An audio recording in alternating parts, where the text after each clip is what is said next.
Sorry right 6వ తేదీన Congress party అభ్యర్థిని ప్రకటించే అవకాశం కనపడుతుంది. 3 పేర్లు ఎక్కువగా వినపడుతూ ఉన్నాయి.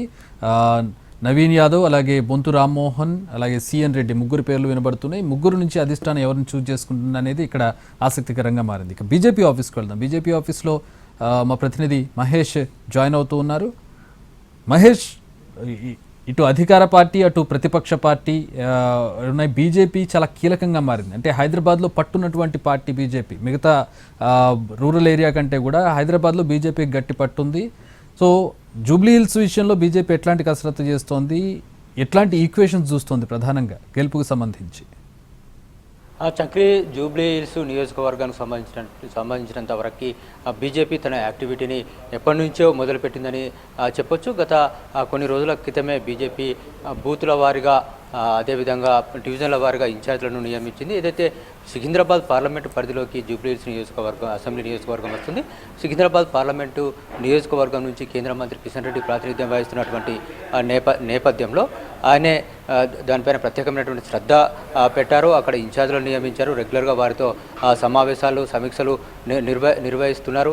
మిగతా 6 నియోజకవర్గాలు ఏదైతే సికింద్రాబాద్ పార్లమెంటు పరిధిలోకి వచ్చేటువంటి మిగతా 6 అసెంబ్లీ నియోజకవర్గాలు ఏవైతే ఉన్నాయో ఆ 6 అసెంబ్లీ నియోజకవర్గాలకు సంబంధించినటువంటి సీనియర్ నేతలనే అక్కడ ఒక్కొక్క డివిజన్కి ఇన్ఛార్జ్గా పెట్టినటువంటి నేపథ్యం చక్రి.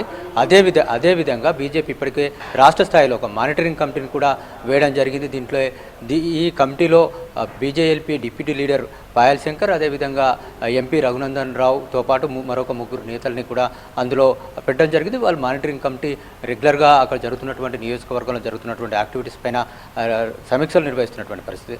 ఈరోజు కూడా అభ్యర్థి విషయంలో 3తో ఒక కమిటీని వేయడం జరిగింది. అభ్యర్థి ఎవరైతే బాగుంటుంది అనే దానిపైన అక్కడ ఉన్నటువంటి పార్టీ నేతల అభిప్రాయంతో పాటు రాష్ట్ర నేతల యొక్క అభిప్రాయం తీసుకునేందుకు కొరకు మాజీ ఎమ్మెల్యే ధర్మారావు, అదేవిధంగా మాజీ ఎంపీ రాములు, పార్టీ సీనియర్ నేత ఆంజనేయులతో ఈ 3తో ఒక కమిటీని కూడా వేయడం జరిగింది. ఈ కమిటీ అక్కడ ఉన్నటువంటి నేతల యొక్క అభిప్రాయాలు తీసుకుని ఎవరెవరి పేర్లు అయితే వస్తాయో ఆ పేర్లని పార్టీ అధిష్టానానికి పంపించేటువంటి అవకాశం ఉంది. రాష్ట్ర ఎన్నికల కమిటీ భేటీ అయిన తర్వాత ఆ రాష్ట్ర ఎన్నికల కమిటీ ఆ పేర్ల నుండి 3 పేర్లను కేంద్ర ఎన్నికల కమిటీకి పంపింది. కేంద్ర ఎన్నికల కమిటీ యొక్క అభ్యర్థిని ఫైనల్ చేసేటువంటి అవకాశం ఉంది. అయితే ఇప్పటికీ వరకైతే 4-5 పేర్లు అయితే ప్రధానంగా వినిపిస్తున్నాయి. గత ఎన్నికల్లో పోటీ చేసినటువంటి దీపక్ రెడ్డి కావచ్చు, అదేవిధంగా గత ఎన్నికల్లో సీటు అడిగినటువంటి కీర్తిరెడ్డి కావచ్చు, వీరపనేని పద్మ కావచ్చు, అట్లూరు రామకృష్ణ కావచ్చు, ఈ 4 పేర్లు ప్రధానంగా వినిపిస్తున్నాయి. దీంట్లో ఎవరి వైపు పార్టీ మొగ్గు చూపుతుంది, పార్టీ కార్యకర్తలు ఎవరికి టికెట్ ఇవ్వమంటారు అనే దానిపైన చర్చ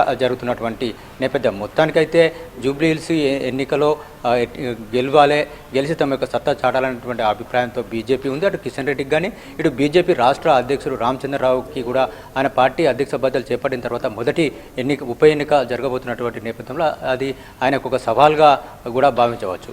అదేవిధంగా రేపు ఒక సన్నాహక సమావేశం కూడా జరగనుంది చక్రి. రేపు ఉదయం బీజేపీ సంబంధించినటువంటి రాష్ట్ర పదాధికారుల సమావేశం జరగబోతుంది. ప్రధానంగా రాష్ట్ర జూబ్లీ హిల్స్ ఉప ఎన్నికతో పాటు పార్టీ సంస్థాగత స్థానిక సంస్థల ఎన్నికలపైన ప్రధానంగా చర్చ ఉండబోతుంది. అదేవిధంగా పార్టీ రాష్ట్ర స్థాయి నేతలను కూడా జూబ్లీ హిల్స్ సంబంధించినటువంటి వాటికి ఇన్ఛార్జులుగా రేపు జరిగేటువంటి సమావేశం తర్వాత నియమించేటువంటి అవకాశం ఉంది చక్రి.